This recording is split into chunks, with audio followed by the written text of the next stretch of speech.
మనము దేవుడి రాజ్యంలో వివిధ ద్వారాల గురించి మనం మాట్లాడుకుంటూ వచ్చాం. ఈ రోజున్న ద్వారం పేరంట తూర్పు ద్వారము. ఏం ద్వారము? East gate. మీరు కనుక దేవుని రాజ్యం గురించి అనే ఒక సిరీస్ మీరు ఫాలో అవుతుంటే, ఈ ద్వారంలో మనం ఒక ద్వారంకి రాకముందు మనం అన్ని ఒకసారి నేను రివైజ్ చేస్తానండి. ఈ పాటికి అందరికి ప్యాటర్న్ తెలిసి ఉండాలి, అవునా? మొదటి ద్వారం ఏంటండి? గొర్రెల ద్వారం. గొర్రెల ద్వారం. దేవుడి రాజ్యంలోకి రావాలంటే మనం ఎలాగ రావాలి? షీప్ గేట్ ద్వారా రావాలి. గొర్రెల ద్వారం నుంచి వచ్చినాక ఏమైతామంటే మనము గొర్రెల ద్వారంలో మనల్ని ఆయన నడిపిస్తాడంట. నువ్వు వేరొకరిని నడిపించక ముందు నువ్వు మొదటిగా యేసుక్రీస్తుని వెంబడించాలి. ఆమె చెప్పండి. చేయమని ఏం చేస్తారంటేనండి, మనమే నడవము, పక్క వాళ్ళని నడుపుమంటాం. దేవుని యొక్క సంఘంలో ఇది చాలా అంటే ఏమంటారండి, మోసం జరుగుతుంది. మనం చెయ్యము ప్రార్థన. పక్క వాళ్ళకి మన ప్రాబ్లం వస్తే ప్రార్థన చేయండి బ్రదర్, ప్రార్థన మీకు మోకరించి చేయండి, ఆన్సర్ చేస్తాడు దేవుడు అంట. అదే మనకి ప్రాబ్లం వస్తే ఎక్కడలేని తిట్లన్నీ తిడతాం, ఎక్కడలేని మాటలన్నీ మాట్లాడతాం. అంటే చూడండి, మనం పాటించాలి. మొదటిగా గొర్రెల ద్వారం నుంచి వచ్చి యేసయ్య నా కాపరి అని మనము ఆయనను వెంబడించాలంట. Praise the lord. దాని తర్వాత మనం ఏం కావాలి? చేపలు పట్టే జాలరులుగా మనం మారాలి. అంటే నువ్వు ఎప్పుడైతే యేసుక్రీస్తుని వెంబడిస్తావో చేపలు పట్టడం నీకు ఈజీ. చేపలు అంటే అనగా ఈ లోకంలో ఎంతో మంది అన్యులు యేసుక్రీస్తుని తెలియకుండా ఉంటున్నారో వాళ్ళకి సువార్త చెప్పడము చాలా ఈజీ. పొద్దున్న లేవగానే బ్రష్ తొక్కుతున్నారా అండి? బ్రష్ నాస్తా, మరి వాకింగ్, స్నానము, ఇవన్నీ మనకి అలవాటు వచ్చిందా లేకపోతే ఆటోమేటిక్ చేస్తామా? చిన్నగా ఉన్నప్పుడు నేర్చుకున్నాము, పెద్దగా అని చెప్పాలి, ఆటోమేటిక్ చేసేస్తాం కదా. చేపలు పట్టడము స్టార్టింగ్ లో నీకు కష్టమైతుందేమో, తర్వాత ఏమైపోతుందండి? అలవాటు అయిపోతుంది. అంటే నువ్వు మార్నింగ్ లేవగానే ఈ రోజు నేను మర్చిపోయాను అని అందేమో. చేపలు పట్టడం చాలా ఈజీ. చేపలు పట్టే వాళ్ళ నిన్ను మారుస్తాడు యేసుక్రీస్తు. హల్లెలూయా.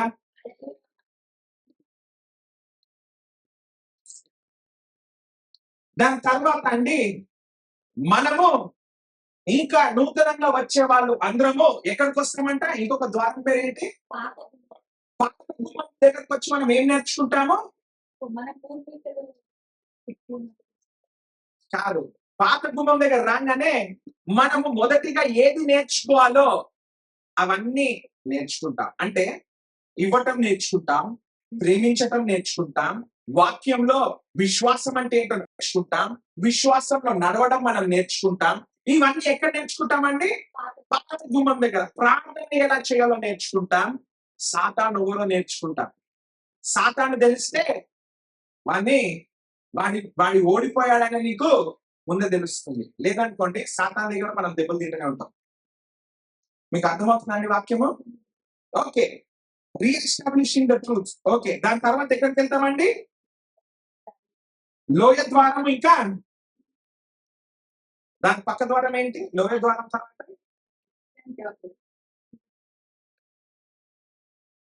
లోయ ద్వారము, డన్ను ద్వారం. ఈ రెండు ద్వారాలు మనకి ఏం నేర్పిస్తున్నాయి? మనం ఏ సత్యాలైతే పాత గుమ్మము దగ్గర మనం నేర్చుకుంటామో అవే సత్యాలు మనం నడవడానికి వెళ్ళినప్పుడు అంట మనలో ఉన్న చెడులు బయటికి వస్తా ఉంటాయి అంట. ఈ మనలో ఉన్న చెడులు ఏవైతే బయటికి వస్తా ఉంటాయో అవన్నింటిని వదులుకుంటూ పోవాలి అక్కడ. ఎవరన్నా చూడండి, కాలు డన్నులో పెడితే అదే కాలు తీసుకొని ఇంట్లోకి వెళ్తామా అండి? ఏం చేస్తాము? కాలు కడుక్కొని పోతాం. కొంతమంది అయితే ఏకంగా స్నానం చేసేసి వెళ్తారు. ఎందుకు అలాగా? చెడు చెడు స్మెల్ ఉండలేము, జీవించలేము. అవునా కాదండి? మనం ఏవైతే సత్యాలు పాత గుమ్మం దగ్గర నేర్చుకుంటామో అవి మనం పాటించి నడిచేటప్పుడు అంట మనలో ఉన్న చెడ్డయన్ని బయటకు వస్తా ఉంటాయంట. ఈ బయటకు వచ్చే ఏమైతుందండి? పెంట ద్వారంలో వదిలేయాలి, వేరే ద్వారంలో వదిలేయాలి. కానీ మనం ఏం చేస్తామో తెలుసా? అక్కడ వదిలేసింది వదిలేయకుండా దాన్ని ఎత్తుకొని మళ్ళీ వస్తాం. దానికి చేయకండి ఈరోజు. హల్లెలూయా. మీరు ఎక్కడ ఉండాలంట? ఏమి తీసుకురావద్దు, నీ చెడు అలవాట్లు తీసుకొని ముందరికి రాకండి. అందుకు చెప్పండి, పక్క వారికి చెప్పండి, చెడ్డ అలవాట్లు వదిలేయండి.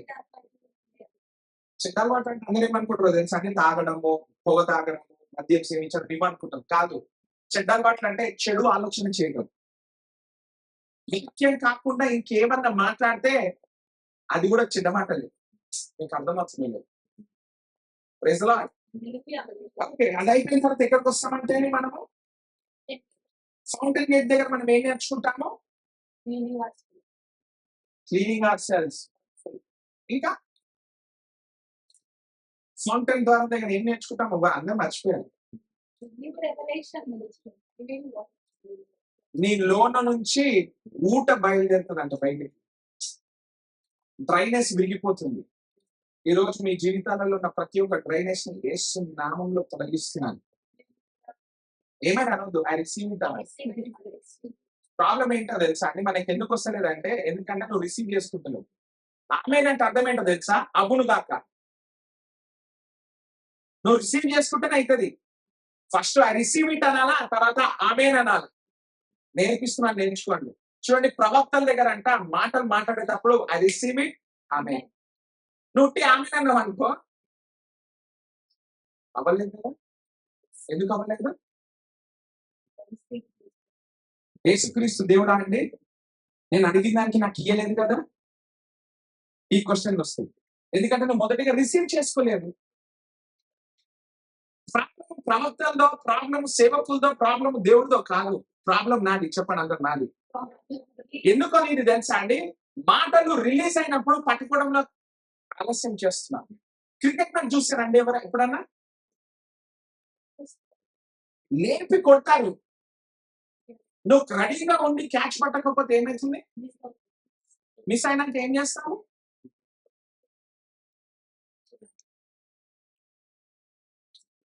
నాకు ఏడ ఫీల్డింగ్ రాదు, అన్న నించోబెడతావు.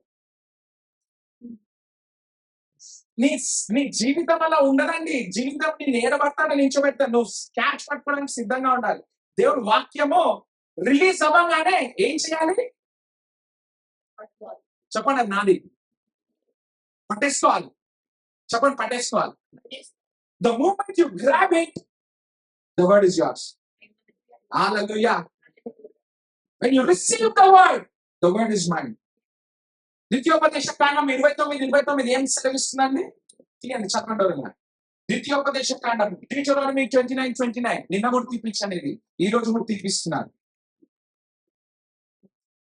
రహస్యములు మన దేవుడైన యెహోవాకు చెందును. చాలా, ఒక నిమిషం ఆగమా. రహస్యము ఎవరికి చెందునంట? దేవుడైన యెహోవాకు రహస్యములు ఎవరికి చెందును? దేవుడైన యెహోవాకు వినిపిస్తలేదు. రహస్యములు ఎవరికి చెందును? మన సరే, మన అర్థమయ్యే లాంగ్వేజ్ లో చెప్తాను. రహస్యము నా తండ్రికి చెందుతాయి. చెప్పండి, రహస్యాలు నా తండ్రికి చెందుతాయి. చదవండి నెక్స్ట్. అయితే మనకి ధర్మశాస్త్ర వాక్యములన్నిటిని అనుసరించి నడుచుకున్నట్లు బయలుపరచబడినవి మనవికు సంగతి వారి తగునని చెప్తున్నారు. ఇప్పుడు మనము లాలో లేం, కానీ ఏదైనా వాక్యంలో నుంచి నీకు సెలవిస్తే, అంటే నీకు బయలుపరిస్తే, చాలా జాగ్రత్తగా వినండి. Favour is mine. ఇన్ని రోజులు ఫేవర్ నీదని నీకు తెలియలేదు, కానీ ఇప్పుడు నీకు బయలుపరచబడ్డది. అప్పుడు ఈ ఫేవర్ అవ్వదండి. చెప్పండి, నాది. అప్పుడే నీకు పనిచేస్తుంది. నీకు అర్థమవుతుంది. హల్లెలూయా. నీకు ఏదైతే వాక్యంలో నుంచి బయలుపరచబడ్డదో అది నీది. మనము ఎన్నో రోజుల నుంచి దేవుడు రాజ్యం గురించి మనం నేర్చుకుంటున్నాం కదండి. అవన్నీ మీకు బయలుపరచబడ్డాయి. ఇప్పుడు అవన్నీ ఎవరికి చెప్పండి? నాయి. సాతాను దొంగతనం చేయలేదు. ఒకవేళ సాతాను దొంగతనం చేసింది అంటే నువ్వు దానికి అధికారం ఇచ్చావని అర్థం. మీకు అర్థమవుతుంది? నువ్వు ఎంత అధికారం ఇస్తే అంత దగ్గరకు వస్తుందంట సాతాను నీ దగ్గరికి. నువ్వు అధికారం ఇవ్వకపోతే అది నీ జోలికి కూడా రాదు. మీకు అర్థమైందో లేదు?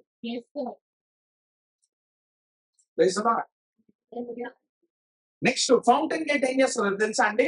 నీకు నీ అధికారం, నువ్వు ఎవరో, నీ నీ నీ విలువేంటో యేసుక్రీస్తులో నీకు తెలియజేస్తుంది. అంటే రెవల్యూషన్స్ ఇస్తుంది. ఆ రెవల్యూషన్ బైబిల్ ఉన్నంత వరకు రెవల్యూషన్ లెక్క ఉంటదేమో అండి. అది లోగోస్ రూపంలో మన దగ్గరకు వస్తుంది. లోగోస్ లెక్క మన దగ్గర ఉండి ఎప్పుడైతే రేమా వర్డ్ గా మనకు మార్చబడుతుందో అది నాది. చూడండి, నిన్న సాతాను గురించి నేర్చుకున్నాం. ఎంతమంది ఆన్లైన్ లో వచ్చారు? నేర్చుకున్నారు కదండి. సాతాను ఏం చేస్తుంది? మోసం చేస్తుంది. ఏమని? అనారోగ్యము వచ్చిన వాళ్ళ సంఘంలో ఉంటారు కదండి. అనారోగ్యం వచ్చిన వాళ్ళ సంఘంలో ఉంటారా? ఉండదు. వాళ్ళకి ఏం చెప్తుందో తెలుసా సాతాను? లేదా వాళ్ళతో ఏం చెప్పిస్తుందంటే, దేవుడు నాకేదో నేర్పియాలనుకుంటున్నాడు, అందుకే అనారోగ్యం ఇచ్చాడు అనేసి అంటారు. కానీ వాక్యంలో ఎక్కడన్నా ఉందా అండి దేవుడు నీకు ఏదో నేర్పించడానికి అనారోగ్యం ఇచ్చాడని? ఇక్కడ చూసారా? ఏమంటారు దీన్ని? మోసము. బైబిల్లో ఉన్నట్టుగా నీకు చూపిస్తుంది కానీ అది బైబిల్లో లేదు. Praise the Lord. Hallelujah. Next ఎక్కడికి వెళ్తామండి? హార్స్ గేట్ దగ్గర మనం ఏం నేర్చుకుంటాము? అథారిటీ. అధికారం నాదే, బలము నాదే, శక్తి నాదే. బలము శక్తి ఒకటేనా అండి? బలం అంటే ఏంటి? నేను ఈ పూలతోటి మోయగలను, బలము. శక్తి ఏంటో తెలుసా అండి? నువ్వు ఎన్ని గంటలు మోయగలవు అనేది శక్తి. ఎవరైనా గిటార్ని నేను ఇట్లా పట్టుకొని ఇది బలము నాది. ఇప్పుడు నేను మాట్లాడినంత సేపు ఈ గిటార్ని ఇట్లనే పట్టుకున్నాను అనుకోండి, నాకు శక్తి ఎంతో తెలుస్తుంది. అర్థమవుతుందండి? చాలా మందికి ఇది అర్థం కాక శక్తికి బలానికి అర్థం తెలియక కొట్లాడుకుంటున్నారు. రెస్పాన్సిబిలిటీ ఒక బలము. చెప్పండి, రెస్పాన్సిబిలిటీ ఒక బలము. కానీ అదే బలము భారంగా మారుతుంది కొన్నిసార్లు. ఎందుకు? నీకు శక్తి లేదు ఆ ఒక రెస్పాన్సిబిలిటీ మొయ్యడానికి. Praise the lord. సరే, మీకు అర్థమయ్యేలా చెప్తానండి. పెళ్లి అనేది ఒక బలము. ఎంతమంది నమ్ముతున్నారు? చెప్పండి. నవ్వుతున్నారు అందరూ. Marriage is strength. బలమే కదండి మ్యారేజ్. కానీ చాలా మందికి ఎందుకనే శాపంగా మారుతుంది?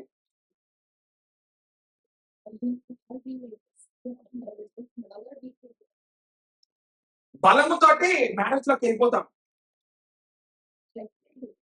నీకు ఆ మ్యారేజ్ ని నిలుపుకునే శక్తి లేకపోతుంది. ఎందుకో తెలుసా అండి? మ్యారేజెస్, చాలా మంది marriages are made in heaven. బుజ్జి ఇవన్నీ 10 రోజుల్లోకే. దాని తర్వాత రియాలిటీ వస్తుంది. ఏంటో తెలుసా అండి? నువ్వు పెళ్లికి చేసినా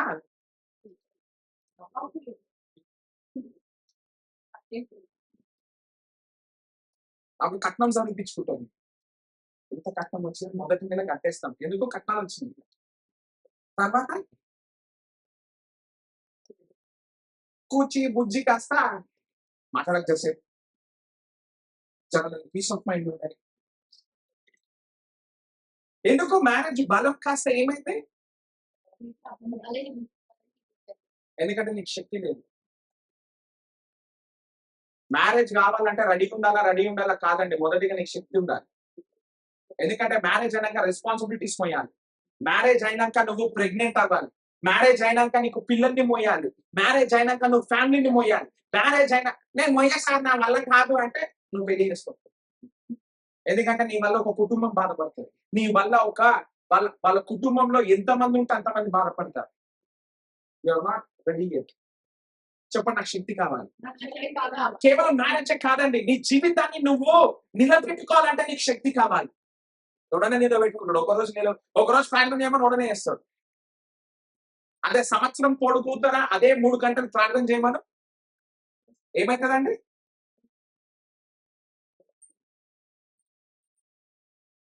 మా వర్షిప్ టీమ్ తోనే అవుతుంది. పాటలు పంపించండి అంటే ఫస్ట్ ఒక వారం పంపిస్తే 2 వారాలు పంపిస్తాం, 3 వారం నుంచి మళ్ళీ మర్చిపోతుంది. నిజంగా మళ్ళీ నేను గుర్తు చేయాలి. అమ్మ పాటలు, నాన్న పాటలు, ఈయన పాటలా, అన్నయ్య పాటలా, ఏమైంది? రెస్పాన్సిబిలిటీ ఇచ్చినప్పుడు బాగుంది, కానీ అది నిలబెట్టుకునే శక్తి వర్షిప్ టీమే కాదు, చర్చిలలో లీడర్స్ కూడా అలాగే ఉంటారు. లీడర్స్ అనగానే మిమ్మల్ని మీరు నవ్వుకోకండి, మిమ్మల్ని అంటలేదు. ఒకవేళ నీకే అనిపించింది అనుకోండి, అది నీకే. ఏదైతే రివీల్ చేయబడ్డదో అది నీకే.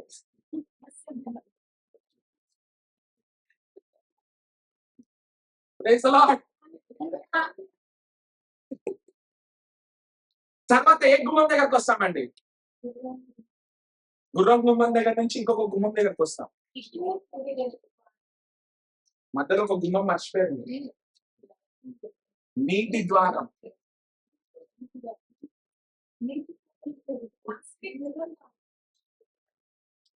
దాని ముందు మనం నీటి ద్వారం మర్చిపోయారు కదా.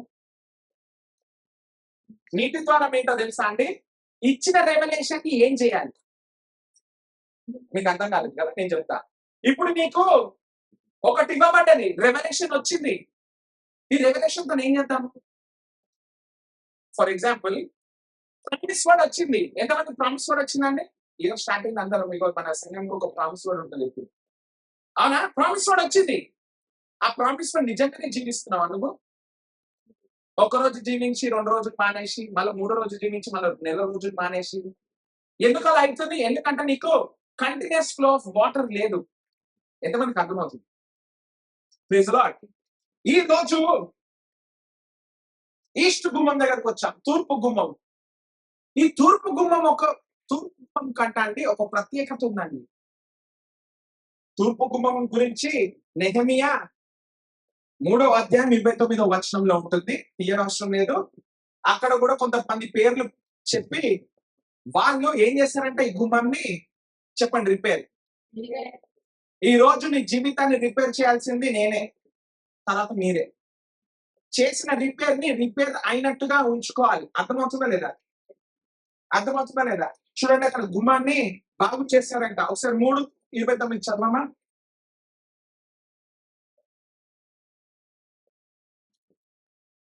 వారిని ఆనుకొని ఇంటికి ఎదుర్కొను ఇమ్మేలు కుమారుడైన సదోకు బాగు చేసెను. అతని అనుకోని తూర్పు ద్వారము కాయు షెకెట్య కుమారుడైన షెమ్రయ్య బాగు చేసింది. చూడండి, గుమ్మాన్ని బాగు చేశాడంట. ఈ తూర్పు గుమ్మానికి ఒక ప్రత్యేకత ఉందండి. ఈ తూర్పు గుమ్మము దేనికి సాదృశ్యంగా అంటే, యేసుక్రీస్తు మొదటిసారి యెరూషలేములోకి వచ్చేటప్పుడు అంటే చాలా మంది ఏం నమ్ముతారంటే, ఎక్కడ వచ్చారంట అండి? దేనిపైన వచ్చాడు? కానీ మేము మట్టలాధ్వానం చేస్తాం కదా, మట్టలు పట్టుకొని అందరు దుంకుతా ఉంటాము. ఆ మట్టలు పట్టుకొని అందరు ఎక్కడి నుంచి వచ్చారంటే తూర్పు ద్వారం నుంచి వచ్చారంట. అంటే యేసుక్రీస్తు యెరూషలేములోకి వచ్చింది ఏ ద్వారం నుంచి? తూర్పు అనేది చాలా ప్రాముఖ్యత ఉంటుందండి బైబిల్లో. యేసుక్రీస్తు జన్మించినప్పుడు ఎక్కడి నుంచి వచ్చారంట? ఏం చూసుకొచ్చారు? నక్షత్రము తూర్పులో జన్మిస్తేనంట. ఆ యేసుక్రీస్తు జన్మించాడని ఒక నక్షత్రం కనిపిస్తే అది చూస్తూ అంట జ్ఞానులు ఎక్కడి నుంచి వచ్చాడంట అండి? తూర్పు దిక్కు నుంచి వచ్చారంట. Praise the lord.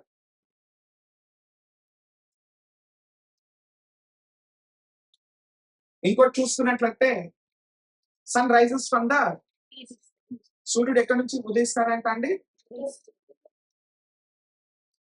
Praise the lord.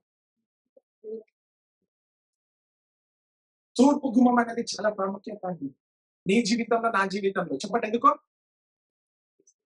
ఎందుకు అడగండి, చెప్తాను వినండి. అందరు నిద్రపోతున్నారు, అందుకే అడగండి. యెహెజ్కేలు 43:1-5 చదువుతున్నాను. యెహెజ్కేలు 43:1-5.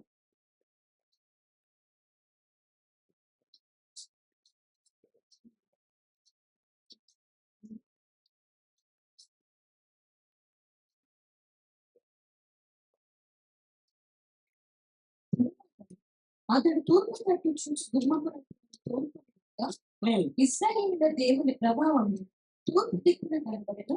దాని నుండి ఒక్క నిమిషం అండి. బలి తూర్పు దిక్కున ఏం కనిపించిందంట? ప్రభావం అని ఉంది అక్కడ తెలుగులో, కానీ ప్రభావం కాదండి, మహిమ, గ్లోరీ. ఏముందంట? గ్లోరీ కనిపించిందంట. ఇది ఎవరు అంటే యెహెజ్కేలుని పరిశుద్ధాత్మ దేవుడు తూర్పు దిక్కున్న ఆ ద్వారం దగ్గరికి తీసుకెళ్లి నించోపెట్టాడంట. నించోపెట్టిన సమయంలో అక్కడ ఏం కనిపించిందంట అండి? మహిమ కనిపించినట్టు దేవుంది, ప్రభావము కనిపించిందంట దేవుంది. చెప్పమ్మా నెక్స్ట్. దేవుని ప్రభావము తూర్పు దిక్కున కనబడెను. దాని నుండి ధ్వని విస్తార జలముల ధ్వని వలె వినపడెను. ఒక నిమిషం ఆగండి. దాని నుండి పుట్టిన ధ్వని ఎలా ఉందంట అండి? విస్తార జలముల ధ్వని. విస్తార జనముల వలె ఉందంట. ఒకవేళ యోహాను ప్రకటన గ్రంథం 1వ అధ్యాయం చూసుకుంటే యోహాను ఒక మాట మాట్లాడతానండి. యేసు క్రీస్తుని చూసినప్పుడు అంట, ఆయన నోరు తెరిచి మాట్లాడినప్పుడు అంట జలముల వలె శబ్దం వచ్చింది అనేసి ఉంటుంది. Praise the Lord. ఇక్కడ ఏమొస్తుందంట అండి? ప్రభావం నుంచి, మహిమల నుంచి ఏమొస్తుందంట? అందరు చెప్పండి ధ్వని. అందరు చెప్పండి ధ్వని. ధ్వని అంటే ఏంటి? శబ్దము ఆర్ సౌండ్ ఆర్ మ్యూజిక్. ధ్వని అంటాం కదండి. లైక్ రషింగ్ వాటర్స్ ఉంటుందండి. ఎంతమందికి ఇష్టము వాటర్ యొక్క సౌండ్? నాకు చాలా ఇష్టం. ఓషన్ దగ్గర కూర్చొని ఏమయ్యా అందరూ వచ్చి ఏముంది ఓషన్, ఏముంది ఓషన్ అంటారు. నేను ఆ ఓషన్ నించొని దాని ధ్వని వింటా ఉంటాను. వస్తుంది కదండి. ఇక్కడ మహిమల నుంచి అంట ఒక ధ్వని వచ్చిందంట. చెప్పమ్మా నెక్స్ట్. ఆయన ప్రకాశము చేత భూమి ప్రజ్వరిల్లింది. ఆయన ప్రకాశం చేత భూమి. ఇవన్నీ గుర్తుపెట్టుకోవాలండి. ప్రకాశం అండర్లైన్ చేసుకోండి, ధ్వని అండర్లైన్ చేసుకోండి. ప్రకాశం అంటే ఏంటండి? లైట్. అంతే కదండి. ఇప్పుడు చూడండి, రికార్డింగ్ మంచిగా కావాలని మనం కొన్ని లైట్లు పెట్టుకున్నాం ఇక్కడ. అలాగా ప్రకాశవంతమైనది మొత్తము భూమి అంతా ఏమైందంట అండి? అంటే నిండిపోయింది అని అంట. వచ్చి ఫుల్ అయిపోయింది, భూమి అంతా ఫుల్ అయిపోయింది. ఒకవేళ గ్లోబ్ ని ఫుల్ లైట్ తో వేసేస్తే ఎలా ఉంటుందండి? అలా కనిపించిందంట యెహెజ్కేలుకి. నెక్స్ట్. కనబడు దృశ్యం పట్టణం నాశనము చేయుటకై నేను రాగా నాకు కనబడిన దర్శనము ఉండెను. మరియు కేబాకు దగ్గర నాకు కనబడిన దర్శనము వంటి దర్శనములు నాకు కనబడగా నేను సాగిలబడింది. తూర్పు తట్టు చూచి గుమ్మము మార్గమున యెహోవా తేజం మహిమ మందిరములోకి ప్రవేశించెను. యెహోవాది మహిమ ఎక్కడికి వచ్చిందంట అండి? చెప్పండి. మందిరము. అక్కడ మందిరం కూడా అండర్లైన్ చేసుకోండి. ఇది పాత నిబంధనలో మాట్లాడుతున్న మాటనండి. యెహెజ్కేలుకి దర్శనం చూపిస్తున్నాడు పరిశుద్ధాత్మ దేవుడు. ఏం చేస్తాడంటే యెహెజ్కేలు ఇవన్నీ చూసిన తర్వాత చెప్పాల సాగిల పడ్డాడు. అంటే అర్థం ఏంటంటే చేశాడు యేసయ్యని, వర్షిప్ చేశాడు. Praise Lord. ఇప్పుడు ఈ తూర్పు గుమ్మము అనగా ఏంటో తెలుసా అండి? మహిమ గల గుమ్మము. రాసుకోండి. తూర్పు గుమ్మము మహిమ గల గుమ్మము. ఎందుకు మహిమ గల గుమ్మము? ఎవరికి ఇచ్చాడు ఈ మహిమ? ఎవరు ఈ మహిమ? ఈ రోజు మనం నేర్చుకునేది అదే అండి. వాక్యం మొత్తం నేర్చుకుంటాము, కానీ నువ్వు మహిమలో ఉన్నావని నీకు తెలియదు. ఈ రోజు నేను మహిమ అంటే ఏంటో మనం చూస్తున్నామండి. సిద్ధంగా ఉన్నారా? మహిమ అంటే ఎక్సలెన్స్, అన్నిట్లోనూ top notch. Praise the lord. మహిమ అంటే ఎక్సలెన్స్ అని రాసుకోండి. రాస్తున్నారా?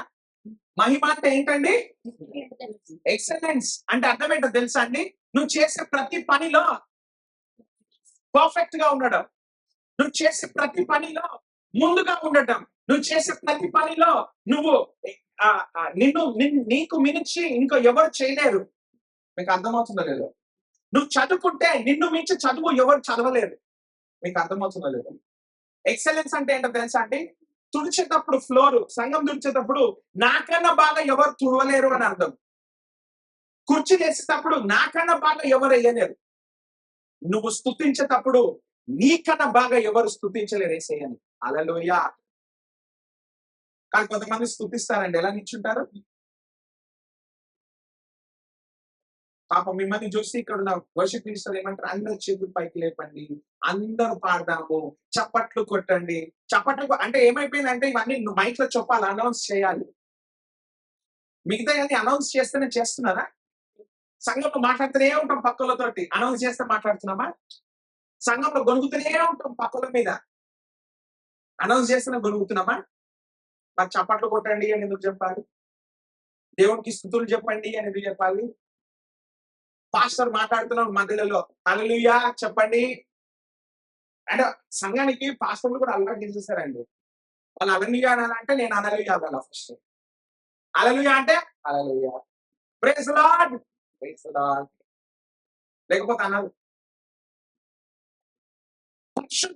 చూడండి, ప్రొఫెటిక్ గా నడిచేటప్పుడు అంట వాక్యం నీకు బయలుపరచబడంగానే అది నాది, అందుకు హల్లెలూయా అంట. హల్లెలూయా అనేది పాస్టర్ అంటే మన సంఘాలలో ఇప్పటివరకు పోయిన సంఘాలలో ఏం నేర్పించారంటే ఎవరైనా నిద్రపోతే హల్లెలూయా అంటే మేలుకుంటారు. అదే ప్రజలకు ఓపెన్ గా చెప్పారు. కానీ తప్పది. హల్లెలూయా అని ఎందుకంటాము? ప్రైజ్ ది లార్డ్ అని ఎందుకంటాము? ఏదైతే నీకు బయలుపరచబడ్డదో అది నీకు తగిలింది. నీ లోపల ఆల్రెడీ ఉంది అది. కానీ నీకు అర్థం కాలేదు. ఇప్పుడు అర్థమైంది. దాన్ని పట్టుకొని hallelujah I receive my miracle అంటాం. కానీ మనమేంది? హల్లెలూయా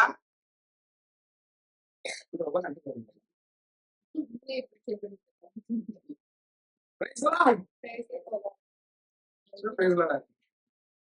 నేను ప్రైజ్ ది లార్డ్ అని నేను ఎందుకు అంటున్నా తెలుసా అండి? నేను ఇక్కడ వాక్యం చదివేటప్పుడు నాకు ఒకటి తగిలింది. అందుకే బైబిల్ తెచ్చుకోవాలి, పుస్తకాలు తెచ్చుకోండి, పెన్నులు తెచ్చుకోండి. ఎందుకంటే నీకు తెలీదు నీ మిరకల్ నీ ముంగట్నే ఉంది, అది పాస్ అయిపోతుంది. మీకు అర్థమవుతుందో లేదు? నీ మిరకల్ ఎక్కడుంది? నీ ముంగట్నే ఉంది, అది పాస్ అయిపోతుంది. పాస్ అవ్వకుండా చూసుకోవాల్సిన బాధ్యత నీదే. Praise the lord, praise the lord, praise the Lord. ఈ రోజు నుంచి amen hallelujah praise the Lord అన్నప్పుడల్లా నువ్వు ఏం చేయాలి అంటే ఈ వాక్యం నాకు దొరికింది, నాకు ఏదైతే కావాలి అని నేను అనుకుంటున్నానో ఆ వాక్యం నాకు లభించింది అనేసి నువ్వు నమ్మాలి. Praise the Lord. నమ్ముతారా ఇప్పటి నుంచి? హల్లెలూయా అన్నప్పుడు వాక్యం నీకు తగులుతూనే హల్లెలూయా అనండి. అన్నదనుకోండి తగలేదని అర్థం. తగలలేదంటే మీరు ఈదర్ 2 విషయాలు జరుగుతాయి. ఒకటి చోటోళ్ళని అయి ఉండాలి, 2 నిద్రపోతున్నాను అయి ఉండాలి. ఎందుకంటే వాక్యం తప్పు కాదండి, నేను మాట్లాడేది తప్పు కాదు. అట్లా ఎట్లా అంటారు పాస్టర్? ఎందుకంటే వాక్యం జీవం. నేను ఏబీసీ మాట్లాడినా అది జీవమే. మీకు అర్థమవుతుందో లేదు? యేసు ప్రభు నిన్ను ప్రేమిస్తున్నాడు అన్నా అది జీవమే. అది నీకు తగిలితే హల్లెలూయా. Praise the lord. చూడండి, మహిమ అంటే ఏంటండి? ఎక్సలెన్స్. మహిమ అంటే ఏంటండి? క్లాస్‌లో ఉండటం. అందరికీ ఈ మధ్య పిల్లలందరికీ ఐఫోన్ కావాలి. ఎందుకు ఐఫోనే కావాలి? ఎందుకు సామ్‌సంగ్ వద్దు? అంటే ఐఫోన్ పైన యాపిల్‌కి ఉన్న బ్రాండ్ వేరే దానికి లేదు. అది ఉంటేనే చేతిలో స్టేటస్ సింబల్. ఒక ఒక ఒక రివ్యూ చేస్తేనంట అండి, చాలా మటుకు ఐఫోన్ యూజర్స్ అద్దం ముంగట ఫోటోలు దిగుతారంట. ఎందుకో తెలుసా అండి? వాళ్ళ హెయిర్ స్టైల్ బాగుందనో, వాళ్ళు బాగున్నారనో కాదు. వాళ్ళ ఫోన్ పైన ఉన్న సింబల్ చూపించడానికి. మీకు అర్థమవుతుందా? Status symbol.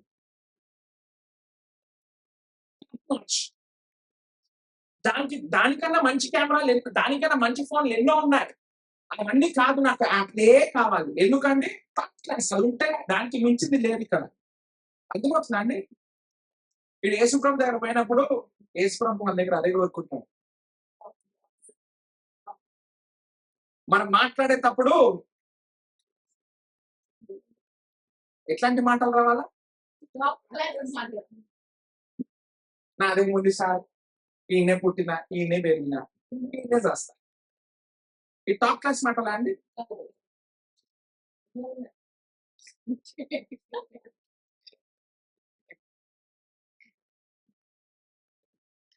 యేసుప్రభు ఎక్కడ పుట్టాడంట అండి? తప్పు. బైబిల్ కరెక్ట్ చదవండి. ఎక్కడ పుట్టాడో లేదు కానీ ఎక్కడ పెట్టారో ఉంది. చెట్టు కింద పుట్టొచ్చు, నీళ్ళల్లో పుట్టుండొచ్చు, ఎక్కడైనా పుట్టుండొచ్చు. బైబిల్ ఏం చదివిస్తుందంటే మేంజర్ లో పశుల పాకులు ఆయనను పెట్టారు. చూస్తారా ఎంత మోసమో? చాలా మంది ఆ వాక్యం చదివి పశుల పాకలు వేసుకోవడం పెడుతున్నారు. అంటే పశుల పాకలోనే మరియమ్మకి డెలివరీ అయినట్టు చూపెడతారు. స్టేజ్లలో డ్రామాలు చేస్తాము, యాక్టివిటీస్ చేస్తాము. అవునా కాదా అండి? కానీ అక్కడ ఎక్కడ పుట్టాడో లేదు కానీ ఎక్కడ పెట్టారో అండి. అవునా కాదా? యేసుప్రభు ఎలా జీవించాడు? పశుల పాకలు ఉన్నట్టు జీవించాడా? ఎలా జీవించాడు? ఆయన చనిపోయినప్పుడు అంట ఆయన వస్త్రాల గురించి లాట్స్ వేసుకున్నారంట. నాకు కావాలి, నీకు కావాలా? ఆయన మట్టలాదివారం రోజు ఎక్కిన గాడిద పైన అంట ఎవరు ఇప్పటి వరకు కూర్చోలేదంట. ఎవరన్నా సెకండ్ హ్యాండ్ గాడిదకి పోతే మాత్రం పోకండి. అది ఇల్లు కావచ్చు, కారు కావచ్చు, ఫోన్ కావచ్చు, అదేదైనా కావచ్చు. Don't go for second hand గాడిద. ఫస్ట్ హ్యాండ్ గాడిద అందరూ చెప్పండి, పక్క వాళ్ళకి చెప్పండి. ఫస్ట్ హ్యాండ్ గాడిద. ఆ గాడిదని పిలవకండి, ఫస్ట్ హ్యాండ్ గాడిదకి వెళ్దాము. Praise Lord. చూడండి ఇంకొకటి, అందరు చెప్పండి, పక్క వాళ్ళకి పిలిచి చెప్పండి. మహిమ అంటే గ్రేట్నెస్.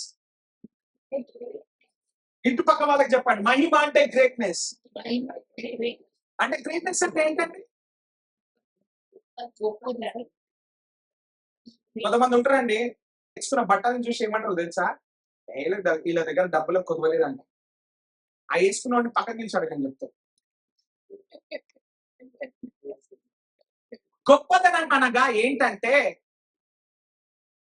నువ్వు బయట ఉన్న లోన ఉన్న గ్రేట్నెస్ నువ్వు. నీకు అర్థమైందా? రాజు రాజ్యం ఉన్నప్పుడు కూడా రాజే, రాజ్యం లేకున్నప్పుడు కూడా. రాజ్యం లేనప్పుడు చూడండి రాజుని ఇట్లా నడుస్తాడా? ఎలా నడుస్తాడు రాజు?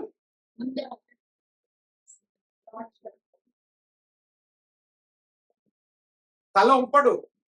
ఎందుకు? ఈ లోకంలో పుట్టిన రాజే అలా ఉంటే రాజాది రాజుకి జన్మించిన నువ్వు ఎలా నడవాలి? రాజాది రాజుకి జన్మించిన నువ్వు ఎలా జీవించాలి? రాజాదికి రాజుకు జన్మించిన నువ్వు ఎలా ఆలోచించాలి? రాజాదికి రాజుకు జీవించిన నువ్వు ఎలా మాట్లాడాలి? కొంతమంది మాట్లాడేటప్పుడు ఇప్పటి నుంచి ఒక నేర్చుకుంటా, వీడియో తీస్తాం వాళ్ళకి, తీసి మీకు పర్సనల్ గా పంపిస్తా. ఎందుకో తెలుసా అండి? రాజుకు పుట్టిన వాళ్ళు ఎప్పుడు అన్నారు, ఎప్పుడైనా రాజుకు జన్మించిన వాళ్ళని చూసినండి ఎప్పుడన్నా? దగ్గుతే కూడా దగ్గర తుమ్మిరా అర్థం కాకుండా దగ్గుతారు. వాళ్ళు నడిచినప్పుడు ఎలా నడుస్తారండి? మనం ఎక్కడ నడుస్తాము?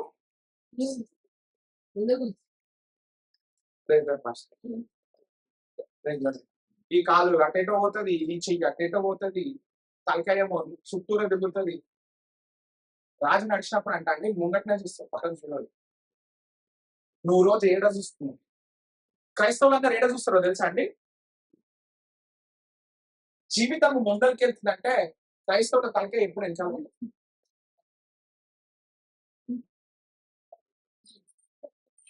ఈ దాంట్లో అంటే కింద పడుతుంది. మళ్ళీ అడుగుతాం ఏసయ్యని, ఏసయ్య ఎందుకు నాకు ఇట్లా అయింది?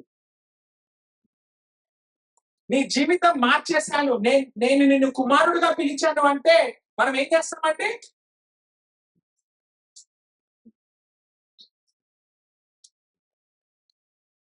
కుమారుడు వెనకాల తిరిగి చూస్తాడా? నీ పాత జీవితం వైపు చూస్తారా? మనం చేసేది అదే. అందుకే నువ్వు మహిమలో జీవించలేకపోతున్నావు. యేసుక్రీస్తు మహిమ అంట అండి, నీ జీవితంలో ఏమైతుందో దాన్ని బట్టి ఆయన నీకు మహిమ అయ్యేది. నువ్వు మహిమ కాబట్టే అటువంటి దాటుకొని వెళ్ళాలి. ఏదో మనకు అర్థమవుతుంది నాకు. Praise the Lord. God be glorified. ఇప్పుడు చూడండి, యెషయా 42:8. యెషయా 42:8. నేను ఇది ఎవరిని ఉద్దేశించి కాదండి, మహిమ నేను ఎవరికి ఇవ్వను అనేసి యెహోవా దేవుడు సెలవిస్తాడు. అది దాంట్లో ఉంటుంది.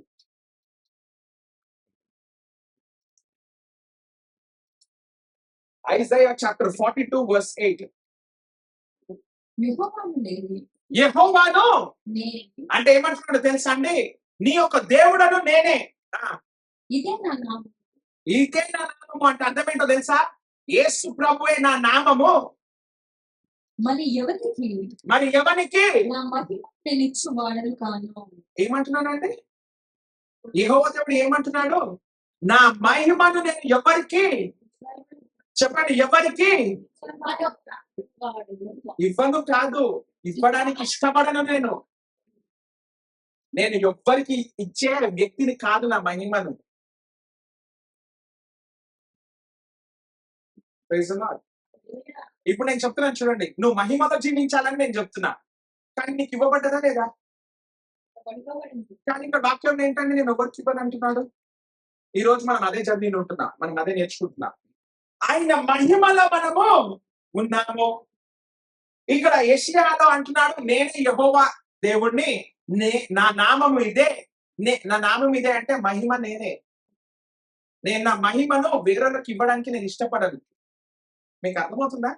అంటే ఈ మహిమ అనుకోండి, అబ్బాయి కదా,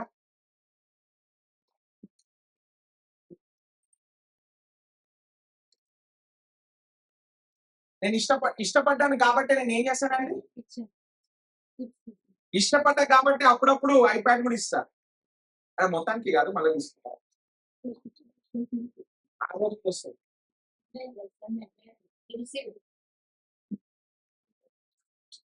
హల్లెలూయా.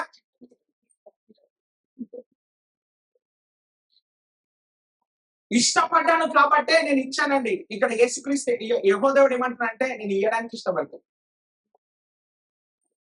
ఓకే, నెక్స్ట్ 1 కొరింథీ 10:19-21 మనం చదువుకుందాం. మహిమ అంటే ఏంటో మనం చూసుకుంటున్నామండి. 1 కొరింథీ 10:19-21.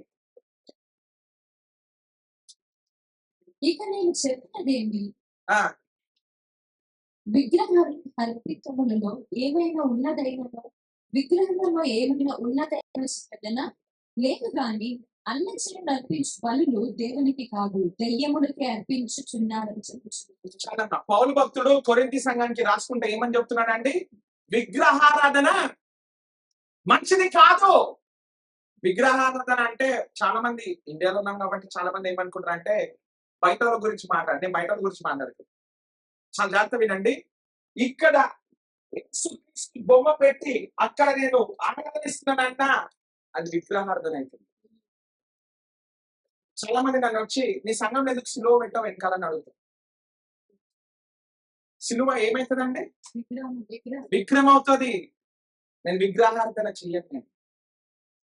మనము ఇది ఒక్కటి అలవాటు చేసుకున్నామండి. యేసు ప్రభుని మనము రూపంలో చూడాలనుకుంటాం. యేసయ్యకి రూపం లేదు.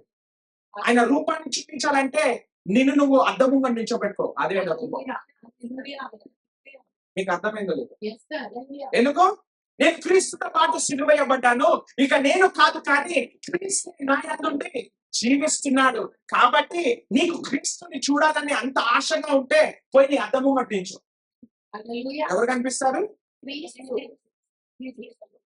చెప్పండి, క్రీస్తు. హల్లెలూయా. అది అద్దం ముంగట పోయినప్పుడు ఛీ, ఏం బాగుంది, అన్ని పింపుల్స్ వస్తాయి, జుట్టు ఊసిపోతుంది, స్కిన్ కేర్ బాగాలేదు, నేను నల్లగా చేసిన దేవుడు ఎందుకు చేసిండో, నన్ను తెల్లగా చేసిన దేవుడు ఎందుకు చేసిండో, ఎందుకు చేసిండో చెప్పడు కానీ ఆయన రూపంలో మాత్రం చేసుకున్నాడు. అది మాత్రం నాకు తెలుసు. హల్లెలూయా. దాన్ని అలాగ చూసుకోవాల్సిన బాధ్యత నేను.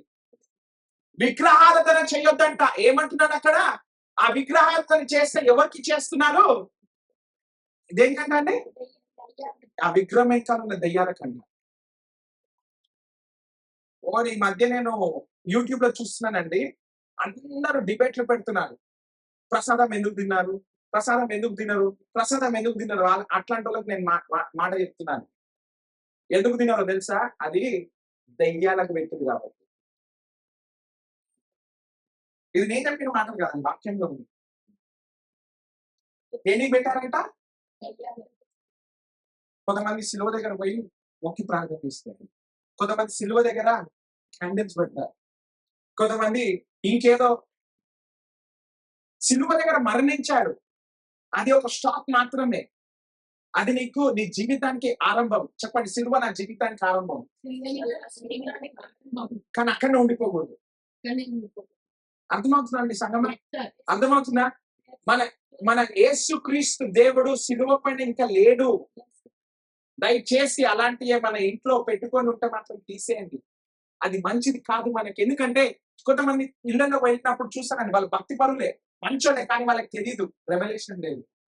క్రాస్ ఉంటుంది, క్రాస్ పైన యేసుక్రీస్తు ఇంకా ఉంటాడు. నాకు అర్థం కాదు, యేసుక్రీస్తు అక్కడ ఉన్నాడు, ఇక్కడ ఉన్నాడు. వాక్యం ఏం సెలవిస్తుందండి? నువ్వు నాలో ఉన్నాడంట, శిలువ పైన ఉన్నట్ట. కొంతమంది ఏం చేస్తారో తెలుసా అండి? యేసుక్రీస్తుని మరణించిన తర్వాత ఎక్కడ పెట్టారో అక్కడ పోయి మోకరించి ప్రార్థన చేస్తుంటారు. అక్కడ ఉన్నాడంటే సమాధిలో ఉన్నాడా? లేడు అని చెప్పండి, లేడు. దాన్ని పూజ స్థలం చేయకండి, ప్రార్థన స్థలం చేయకండి. ఇంకొంతమంది పునరుత్థాన శక్తి ఆయన ఎక్కడ మోకరించిండో. చాలా మంది యోర్దాన్ నది దగ్గర కూడా మళ్ళా బాప్టిజం తీసుకుంటారు. ఎందుకు? యేసు ప్రభు మునిగాడు అక్కడ. నువ్వు యోర్దాన్ నదిలో తీసుకో, హైదరాబాద్ లో ట్యాంక్ లో తీసుకో.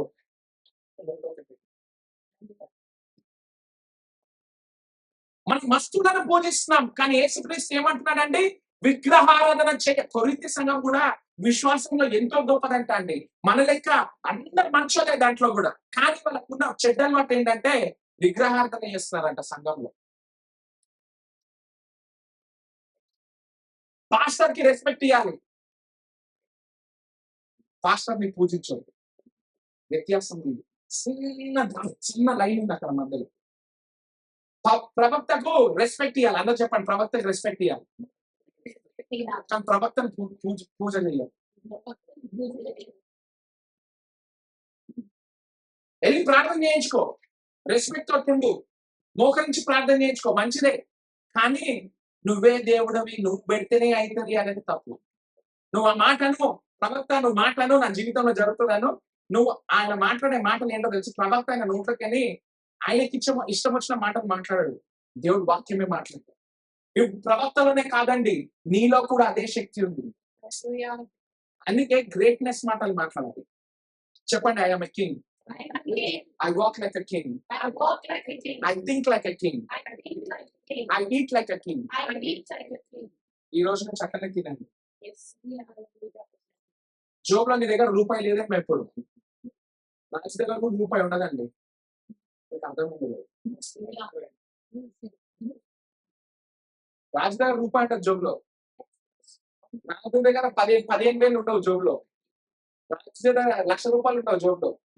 రాజు సపరేట్ బ్యాంక్ మెయింటైన్ చేస్తాడు. మీకు అర్థమైంది?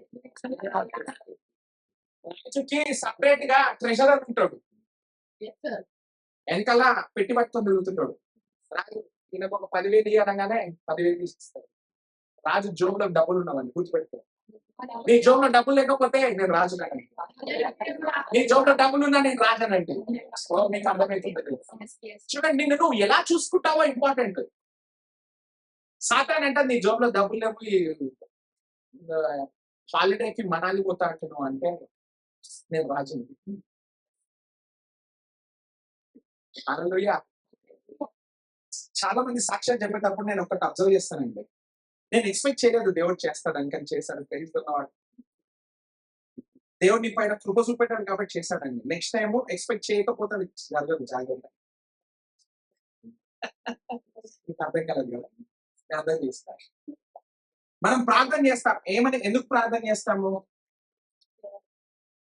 చెప్పండి? చేయాలి. జవాబు రావాలని ప్రార్థన చేస్తాం. అది ఎక్స్పెక్టేషన్ కదా అండి. ఎక్స్పెక్ట్ చేసినాం కాబట్టి జవాబు వస్తుంది కదా. Yes, చేయాలి. నేను ఎక్స్పెక్ట్ చేయలేదు. కాల్ వచ్చి నాకు సిస్టర్ మంచి సాక్ష్యం చెప్పింది. కాల్ వచ్చి ₹1,00,000 అప్పు ఇప్పింది. నేను ఇప్పుడే ప్రవచనం చేస్తున్నాను. కాల్ వచ్చి నీకు ఎన్ని లక్షలు ఉంటే అన్ని లక్షలు అప్పు తీసుకోండి. వన్ ఫోన్ కాల్ మాట్లాడండి.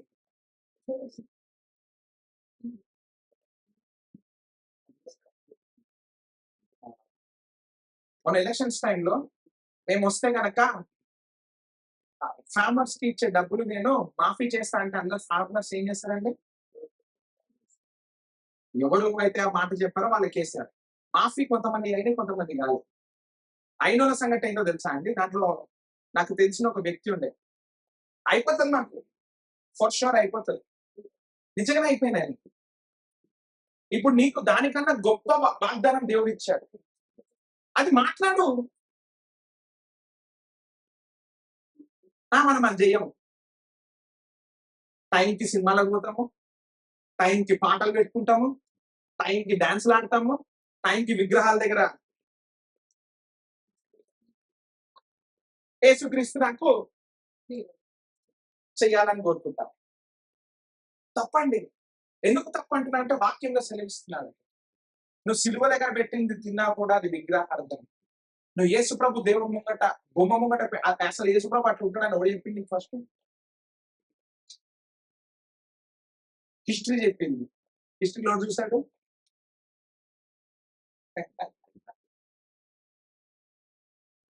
మోషే లాంటోడే తండ్రి యొక్క ముఖం చూడలేదు. ఎందుకు చూడలేదంట అండి?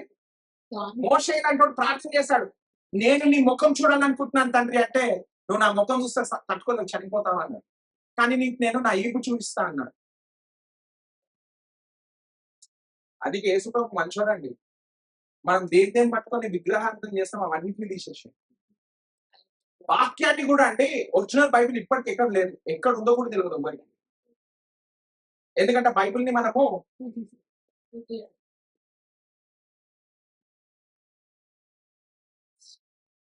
ఒకటి చెప్తానండి. ఇది వాక్యంలోనే చదువుకోండి ఇంటికెళ్ళి. నేను డీటెయిల్స్ వెళ్ళదలుచుకున్నాను. ఎడారిలో ఉన్నప్పుడు పాము కాటికి చనిపోతుంటే యేసుక్రీస్తు మోషేతో ఏం చేయిస్తాడండి? సర్పాన్ని చేయిస్తాడు.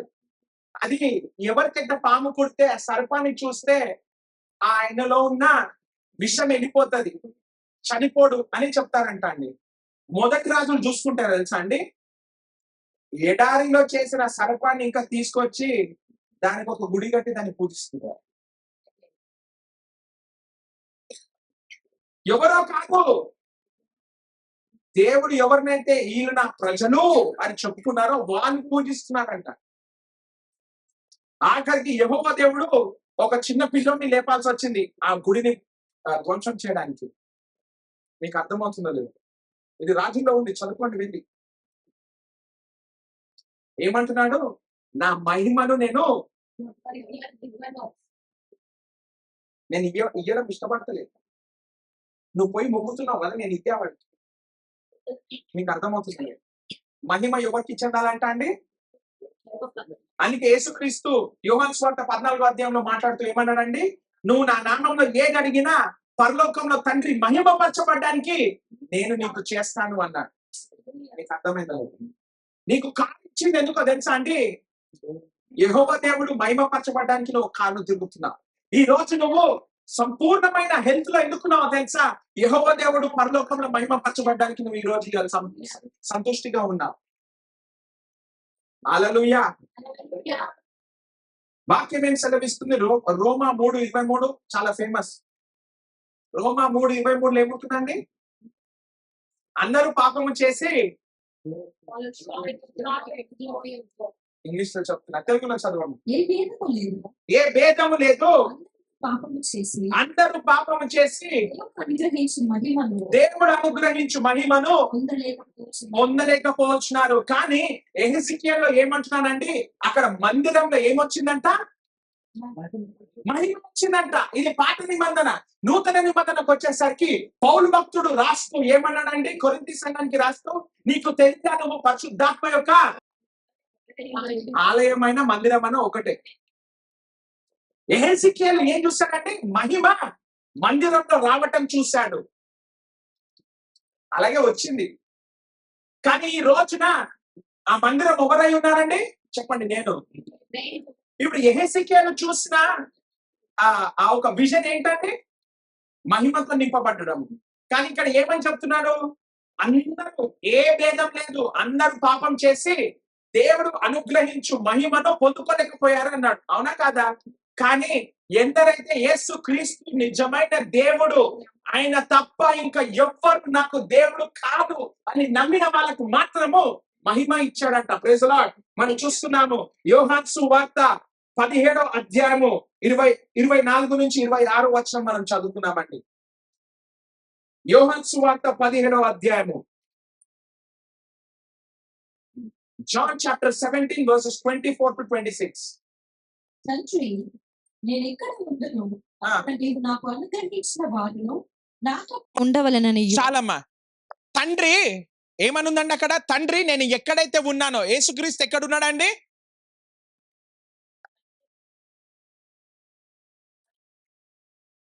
మనలో లేడు. తండ్రి యొక్క కుడి పక్కన సింహాసనం పైన కూర్చొని ఉన్నాడు. అయితే మనలో ఎవరున్నారు? కరెక్ట్. పరిశుద్ధాత్మ ఏం చేస్తుందంటే తండ్రి కుమారాన్ని మనకి చూయిస్తుంది. కానీ వాక్యం ఇంకోటి కూడా సెలవిస్తుందండి, అది మనం చూద్దాం. ఇక్కడ చూడండి ఏమంటున్నాడు? తండ్రి నేను ఎక్కడైతే ఉన్నానో అక్కడ నీవు నాకు అనుగ్రహించిన వారును. అక్కడ నీవు నాకు ఎవరినైతే అనుగ్రహించావో, ఎవరు అనుగ్రహించారండి ఆయనని చెప్పండి? ఆయన నేను నమ్మినాను. ఎంతమంది అయితే యేసుక్రీస్తు దేవుడు, ఆయననే నిజమైన దేవుడు అని నమ్మారో వాళ్ళందరినంట యేసుక్రీస్తుకి ఇచ్చాడంట. అర్థమవుతుందా అండి? అర్థమవుతుందా? ఒక్కసారి ఇక్కడ రానాయన. ఇప్పుడు ఈయన యేసుక్రీస్తు అనుకుందాం, ఓకేనా? ఇప్పుడు ఈయన మహిమలో ఉన్నాడు, నించోనైనా అక్కడ త్రోను, ఆ వెనకాల పిల్లర్ త్రోన్ అనుకుందాం. కుడిపాసం వద్ద ఈయన ఉన్నాడు యేసుక్రీస్తు, ఓకే? ఎంతమంది అయితే ఈయన నమ్ముతారో తండ్రి అంట ఇక్కడ సంఘంలో ఉన్న వాళ్ళందరినీ ఈయనకి ఇచ్చాడు. అంటే అర్థం ఏంటి? అర్థం ఏంటండి? ఇప్పుడు నువ్వు అక్కడ లేవు, ఇక్కడున్నారు. చదవమ్మా. నీవు నాకు అనుగ్రహించిన ఆ, నా మహిమను వారు చూడవలనని కోరుచున్నాను. అనుగ్రహించిన మహిమను ఎవరు చూడాలంట? మనం కాదు. మనం అంటే మీరు కాదండి, సంఘం కాదు, లోకం చూడాలి. ఆ జగత్ పునాది వేయబడక మునుపే ఆ నీవు నన్ను ప్రేమించితివి. ఆ నీతి స్వరూపుడగు తండ్రి, ఆ లోకము నిన్ను ఎరగలేదు, ఆ నేను నిన్ను ఎరుగుదును. ఆ నీవు నన్ను పంపితివి, వీరెరిగి ఉన్నారు. చూడు, లోకంలో ఉన్న వాళ్ళు ఈయన ఎరగలేదంట యేసయ్యని. మీకు అర్థమవుతుందా అండి? కానీ ఈయన మాత్రము ఎరిగిన వాళ్ళను ఆయన ఎరిగాడంట. అదే చెప్తుంది వాక్యం అక్కడ. లోకము నిన్ను నమ్మలేదు తండ్రి, నన్ను నమ్మలేదు. కానీ ఎంతమంది అయితే ఈయన నమ్మారో చదవమ్మా. నేను నిన్ను ఎరుగుదును, నీవు నన్ను పంపితివని వీరెరిగి ఉన్నారు. ఆ నీవు నా యందు ఉంచిన ప్రేమ వారి యందు ఉండునట్లును, నేను వారి యందు ఉండునట్లును వారికి నీ నామమును తెలియజేసి తిని ఇంకను తెలియజేసేదనని చెప్పాను. హల్లెలూయా. ఏం చేశాడంట అండి? ఆయనకి ఇచ్చిన ప్రేమను ఆయన ఎడిగిపోతు. ఆయనకి ఇచ్చిన ప్రేమను ఎవరికి ఇచ్చాడంట చెప్పండి? మనందరికీ. ఇప్పుడు 21వ వచనం చదవమ్మా. యోహాను సువార్త 17వ అధ్యాయం 21వ వచనం చదవండి. మరియు ఆ నీవు నన్ను పంపితివని ఆ. లోకము నమ్మునట్లు ఉమ్, తండ్రి, నా యందు నీవును నీ యందు నేనును ఉన్నలాగున వారును మన యందు ఏకమై ఉండవలనని వారి కొరకు మాత్రము నేను ప్రార్థించుటలేదు. వారి వాక్యము వలన నా యందు విశ్వాసముంచు వారందరూ ఏకమై ఉండవలనని వారి కొరకును ప్రార్థించుచున్నాను. హల్లెలూయా. అంటే అర్థం ఏంటండి? యేసుక్రీస్తు ఏం చెప్తున్నాడు? యెహోవాదేవుడు ఏం చెప్తున్నాడు? నా మహిమ నేను ఎవరికి ఇయ్యను. మొదటిగా నా మహిమ ఎవరికి ఇయ్యడం నేను ఇష్టపడతలేను. ఈయన ఇస్తలేడు నాకు. పట్టుకో. నేను అడుగుతుంటే నాకు ఇస్తలేడు. ఎందుకు? ఇష్టపడతలేడు. కానీ ఇంకొక జనాంగం వచ్చారంట అండి. వాళ్ళంట ఈయన నమ్మారు, ఈయనను ప్రేమించాడు, ఈయన నామంలో రక్షణ పొందారు. కాబట్టి ఏమైతుందంట అండి? నేను ఎవరిలో ఉన్నాను? క్రీస్తు నాయందు, నేను క్రీస్తు యందు, క్రీస్తు తండ్రి యందు, తండ్రి క్రీస్తు యందు, వాళ్ళు నాలో, నేను వాళ్ళలో ఉన్నానని చెప్తున్నది వాక్యం అక్కడ. అంటే ఇండైరెక్ట్ గా మహిమ ఎవరికి ఇవ్వబడ్డది? చెప్పండి నాకు. వెళ్ళి కూర్చోండి. హల్లెలూయా. మహిమ ఎవరికి ఇవ్వబడ్డది అనేది చెప్పండి నాకు. మహిమ అంటే ఏంటో తెలుసా అండి? అనారోగ్యంలో ఉంటే మహిమ అనరు, అప్పులలో ఉంటే మహిమ అనరు,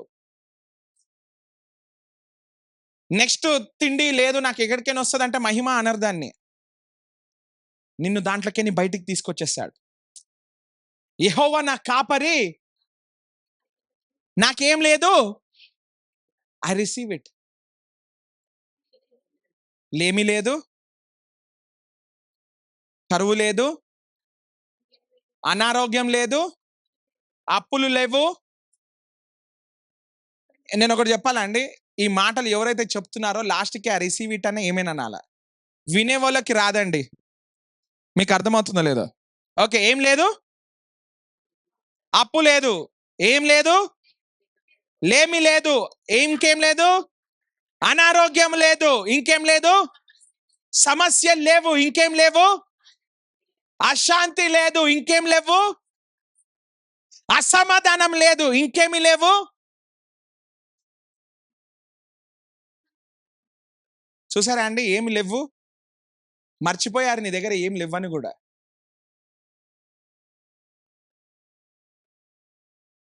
in the name of Jesus మీరు పలికిన మాటలు మీ దగ్గర ఇంకా లేకుండా ఉండును గాక.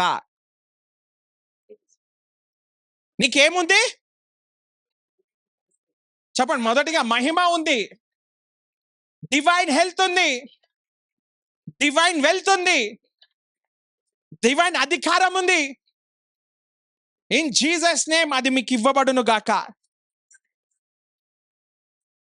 ఈ రోజు నుంచి జాగ్రత్తగా అండి నీ మాటలు. చూడండి, మాటలకు శక్తి ఉంటాయి. దేవుడి మాటలకి దానికన్నా పెద్ద శక్తి ఉంటుంది. Praise the Lord, praise the Lord.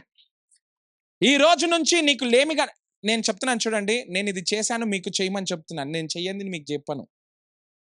ఈ రోజున నేను అంటే ఒక 2 days బ్యాక్ నా ఫోన్ తీసి అకౌంట్ చూసి నేను చెప్పాను ఎంత బ్యాలెన్స్ ఉందని.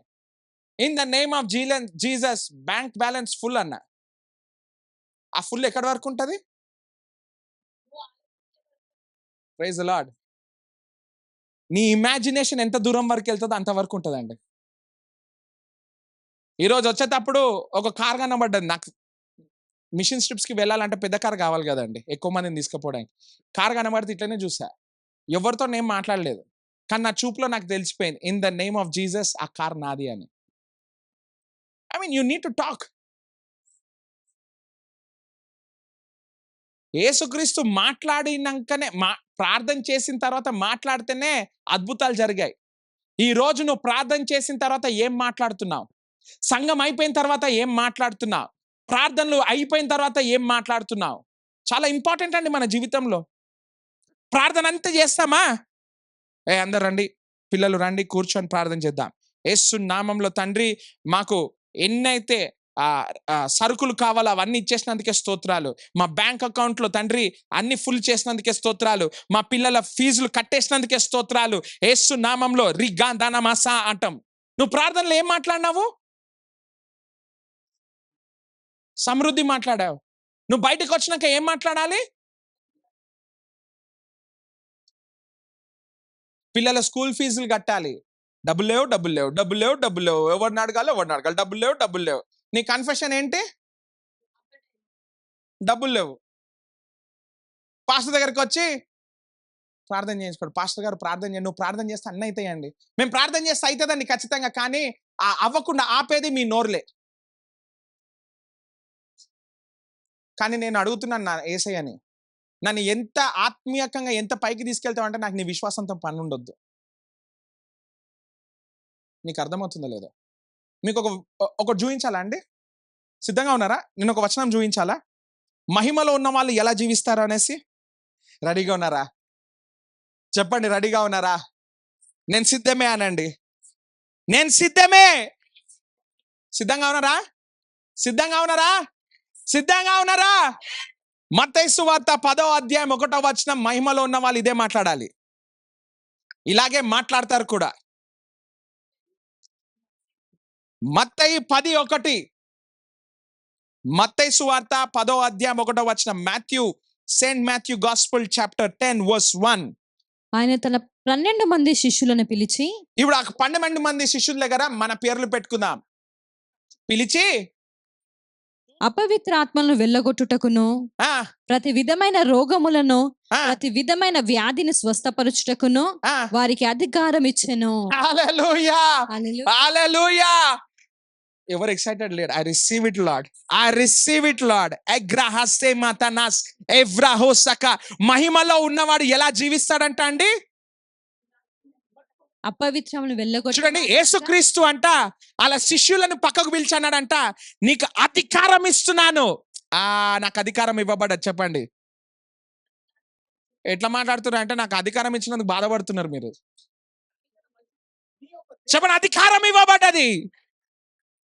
ఇంగ్లీష్ లో బాగుందండి. He gave them the power against unclean spirits.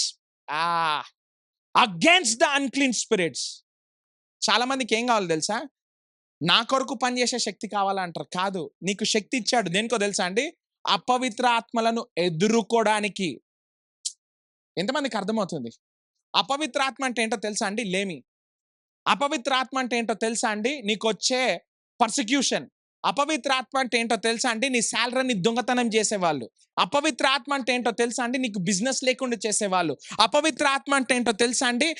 మన ఇళ్లలో మనకి శాంతి సమాధానం లేకుండా ఉన్నవాళ్ళు. అపవిత్ర ఆత్మ అంటే ఏంటో తెలుసా అండి? నీ డ్రీమ్స్ ని రియాలిటీలోకి రానియకుండా ఆపేసిన వాళ్ళు. దీనికి అగేన్స్ట్ గా నీకేమి ఇచ్చాడంట? చెప్పండి, పవర్. దేవుడు మంచి వాక్యముతో దేవుడు మనతో మాట్లాడి ఉన్నాడు. అందుని బట్టి దేవునికి మహిమ ఘనత కలుగును గాక. అండ్ అదే విధంగా మనము అనౌన్స్మెంట్స్లోకి వెళ్దామండి. ఎవ్రీడే ఇంటర్సెషన్ ప్రేయర్ జరుగుతుంది 7 to 8 o'clock వరకు. అండ్ ఎవ్రీ థర్స్డే కార్ఖాన్లో మనకి సెల్ గ్రూప్ ఉంటుంది 7 o'clockకి. And every Friday word explosion అంటే 7 గంటలకి మనకి ఆన్లైన్లో గూగుల్ మీట్లో ఒక ప్రేయర్ ఉంటుంది వాక్యము గురించి. దేవుని మహాకృపను బట్టి ప్రార్థనలో ఎలా ఎదిగారో దైవజనులు మనకు చాలా మంచిగా క్లుప్తంగా వివరించి చెప్పారు. కాబట్టి ప్రతి శుక్రవారం అటెండ్ అవ్వండి. ఇంకా ఎన్నో విషయాలు మనం నేర్చుకుందాం. ఇంకా నిన్న చూసుకున్నట్లయితే ఇంకా చాలా మంచి మర్మాలు దేవుడు మనకు తెలియజేశాడు. ఎవరు మన శత్రువు అనేసి. ఇంకొకటి, సాతాను ఎన్ని రకాలుగా మన మధ్యకి వస్తారు అని, దానిని మనం ఎలా జయిస్తాము అనేసి, ఆ ప్రాబ్లమ్స్ ఎలా మనం అరికడతాము అనేసి అనేక విషయాలు నేర్చుకున్నాం. కాబట్టి ప్రతిరోజు ఇంటర్సెషన్ ప్రేయర్లో పాల్గొందాము. ఫ్రైడే అండ్ సాటర్డే రోజు దేవునికి మహిమ ఘనత కలుగును గాక. అండ్ అదేవిధంగా ఎవ్రీ సాటర్డే రోజు మన కాప్రాలో సెల్ గ్రూప్ ఉంటుంది 7 to 8 వరకు. అండ్ October 2 ఇదే స్థలంలో మనకి యూత్ మీటింగ్ ఉంటుంది. కాబట్టి దాని గురించి ప్రార్థన చేయండి, పాల్గొనండి, అనేకులను ఇన్వైట్ చేయండి.